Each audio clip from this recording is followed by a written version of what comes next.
Hey guys, today I'm going to be teaching you about strokes and fills. So let's get started.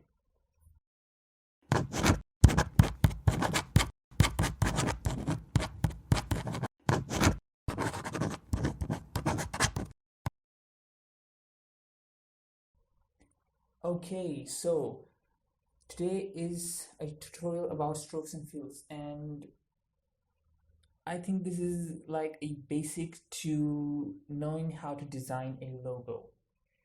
First, I was teaching you about the tools you needed to design logos and other types of designs, and now I'm going to be teaching you the things you need to know to design a logo, basically, or any kind of design.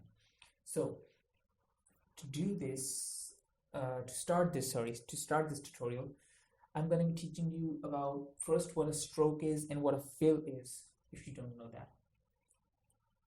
And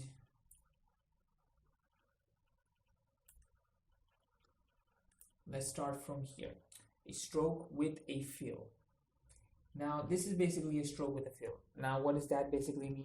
A stroke is basically this black line, or it can actually be any colored line on the path. The line on the path is basically a stroke.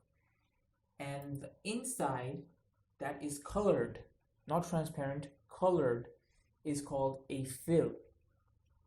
If you look here, this path right here does not have any kind of strokes. It is transparent.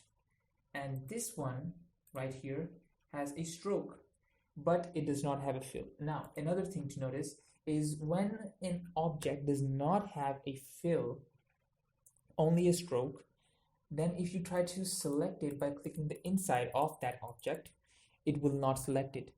Only by clicking the path you can select that object. Now this isn't white, this is transparent. And how do you know an object has a transparent fill or a transparent stroke? Basically here, right here, where my mouse is right now, you will see that this box right here represents the stroke and this box right here represents the fill. Now, the thing is, since I've selected this stroke right here, this object right here, this has a transparent fill. Now, how do I know it has a transparent fill? Because the box is a white colored box with a line, a red colored diagonal line in it. That is basically telling you that this is a fill with a transparent background.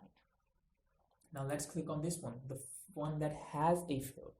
Now this one has a gray color, but this one has a transparent stroke.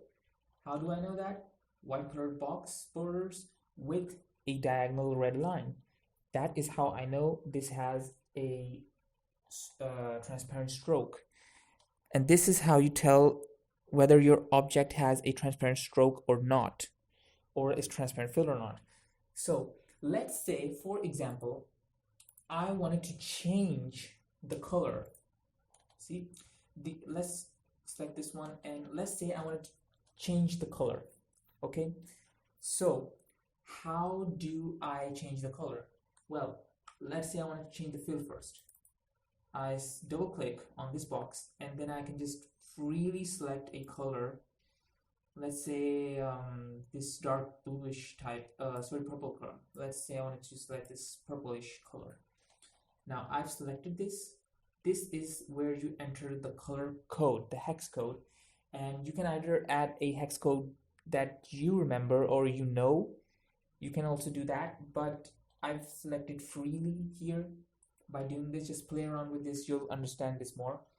And you just select the color by pressing OK, or you can go to color swatches and there are predefined colors here.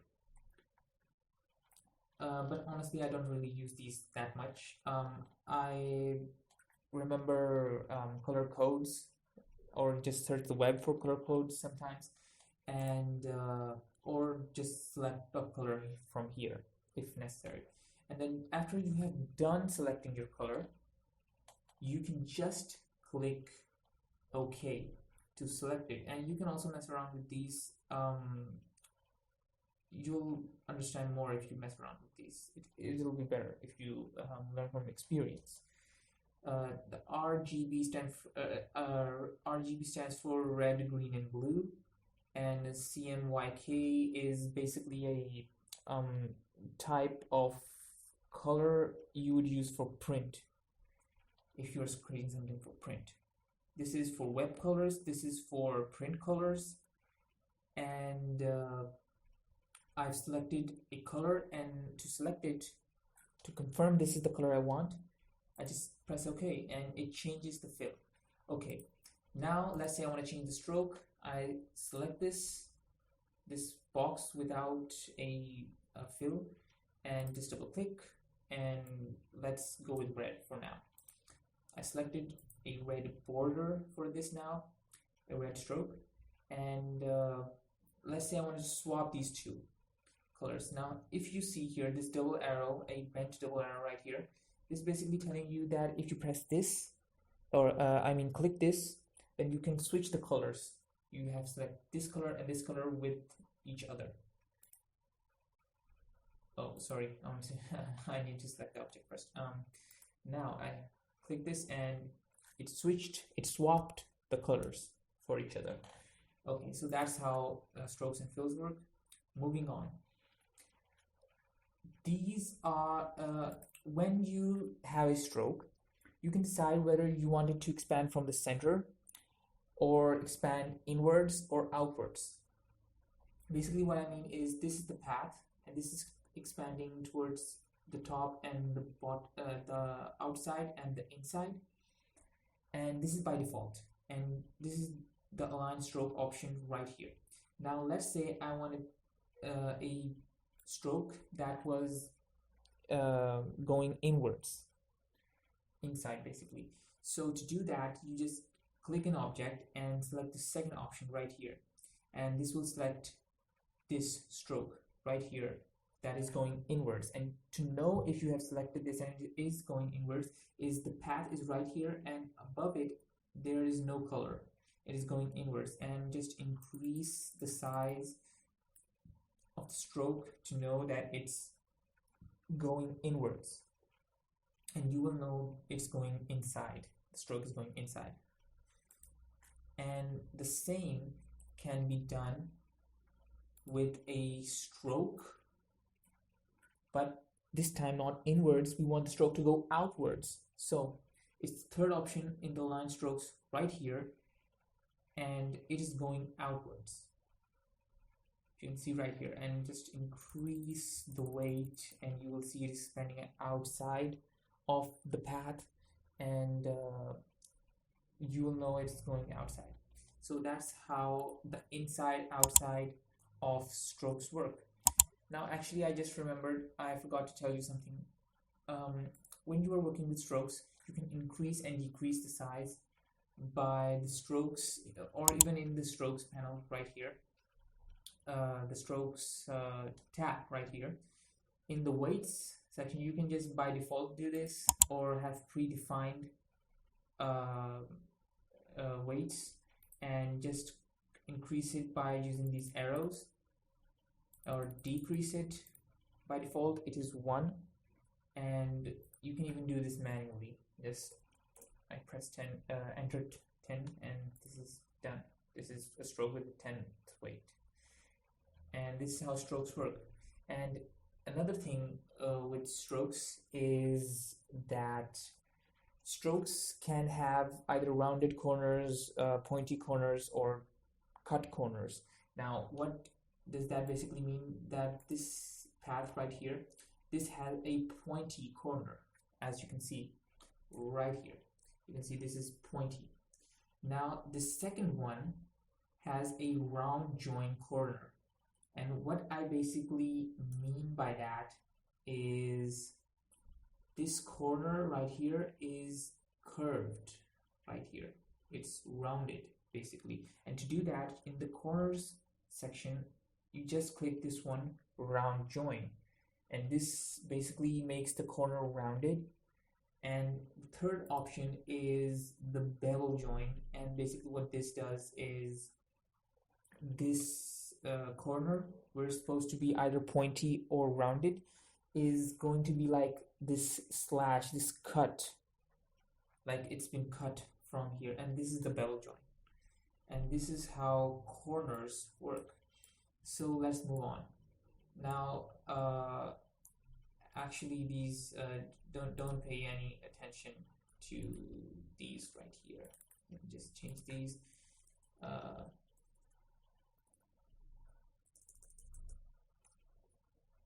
Dash strokes or dash lines, whatever you want to call these. And for this we will do the same, and there you go. Now these are dash strokes or dashed lines, and this is also a dash line, just a little trick to it. I'll teach you what I mean. Now these are dash strokes. To add these dash stroke effect to a border like this simple one right here, all you need to do is, when you have selected the object or the line or the stroke, just this by default is unchecked, and just check this, and these will all be empty, and in this you can add a number. Now by adding a number you can increase or decrease the number of dashes. Now let's add 5, and you will see that now the number of dashes are more. Now let's say I want to lessen these dashes and just increase the number. Let's make it 15 now, and you can see these are less now. Just play around with this, you'll understand. Now let's say the corner, you see this corner dashes right here. I don't want these to be like this bent dash, so I can move these dashes basically a little bit by selecting this option right here, and this basically moves the dashes a little bit. Because of the number I selected, it's basically going to the corner. I think if I select 10, it went away from the corners basically. Just play around with this, you'll understand more. Okay, so the same thing I did with this, just selected this one, and in the gap section I added 15, and in the dash section I added 0. Now what that did was make it like these very little thin lines right here. You can see these are very little thin lines. Okay, but let's say I wanted these to be rounded, like a round effect like it was before. So in the caps section, you just click this round cap, and these will make circles around it. And this is it for these dash tutorials. And now moving on to this last one. Now you see here, these are simple lines. Let me just make this, sorry, just give me a sec. None and none. Okay, so you have a simple line, a simple path with a stroke. Okay, so now I can make arrows out of just this simple line. Now what I need to do for that is basically, you see this arrowheads option right here. This is for the left side and this is for the right side. Now all you need to do is select one of these arrowheads. These are different types. You can select like any one and just like change the arrowhead to whatever you want. I'm gonna keep this one. Okay, so let's say I want to add a tail to this too, and for that what you will do is, if you scroll down, you will see different types of these designs, and I'll select this one for now. And there are many different designs like this one and this one. And another thing you can do is the line you see right here in the middle. this straight one right here, you can add different kinds of effects to this. If you go to the profiles and just click this, and you will see all of these different weird shapes, and these are shapes that the stroke will take if you just click on these, like this one. So this is pointed from here and expanding from about the middle and then ending from here, and this is doing basically the same thing. If you look closely, this is like pointy from here, and this is expanding from here, and this is ending here. Now let me just change this. 1 second, just make this, and now you will see it clearly. Just zoom in a little and you can see it clearly now. And let's say I want it to be pointy from here and to be big from here. So if you look at this option right here, is flip along, and if you click this, select the object first and then click this, and it will make it big from here, and basically it'll flip the sides. Okay, the next thing is you can make the arrowheads bigger in size. The scale option here is set to 200. Basically by default it is 100, and this is a normal arrowhead size, and by increasing it, you can increase the size of the arrowhead or the tail of the arrow. See, like this.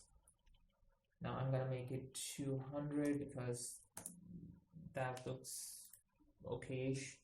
And another thing I wanted to say is that details have different types of designs.